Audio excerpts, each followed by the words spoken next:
پاک بحریہ کی 21ویں ایئر ڈیفنس بٹالین یونٹ کے تعمیراتی کام کی افتتاحی تقریب آج اورماڑہ میں منعقد ہوئی، جو کہ مذکورہ یونٹ کے لیے ایک مستقل اور مخصوص عمارت کی تعمیر کا آغاز ہے۔ Chief of the naval staff admiral Muhammad Zakaullah اس تقریب کے مہمان خصوصی تھے۔ 21ویں ایئر ڈیفنس بٹالین کا قیام 2005 میں عمل میں آیا، جس کا مقصد پاک بحریہ کے تمام یونٹس اور مخصوص قومی عمارات و تنصیبات کو سطح زمین سے فضائی دفاع مہیا کرنا ہے۔ اس مقصد کے حصول کے لیے بٹالین کو state of the art air defence guns, زمین سے فضا میں مار کرنے والے میزائلوں اور ایئر ڈیفنس ریڈار سے لیس کیا گیا ہے۔ اس موقع پر تقریب سے خطاب کرتے ہوئے naval chief admiral Muhammad Zaka اللہ نے ان تمام لوگوں کو خراج تحسین پیش کیا جو انتہائی اہم نوعیت کے اس منصوبے سے منسلک ہیں۔ نیول چیف نے کہا کہ پاک بحریہ کے تمام ترقیاتی منصوبوں میں فضائی دفاع نیول ہیڈ کوارٹرز کی اہم ترجیحات میں شامل ہے اور کوسٹل کمانڈ کے اس اہم جز کو جدید خطوط پر استوار کرنے کے لیے ہر ممکن کوشش کی جا رہی ہے تاکہ ملکی دفاع کو مزید مؤثر بنایا جا سکے۔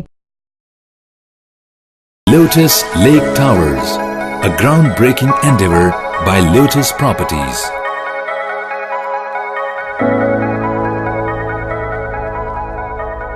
پاکستان بھر میں نمائندگان کا وسیع نیٹ ورک، ہر خبر جاننے کے لیے دیکھتے رہیے TNN TV۔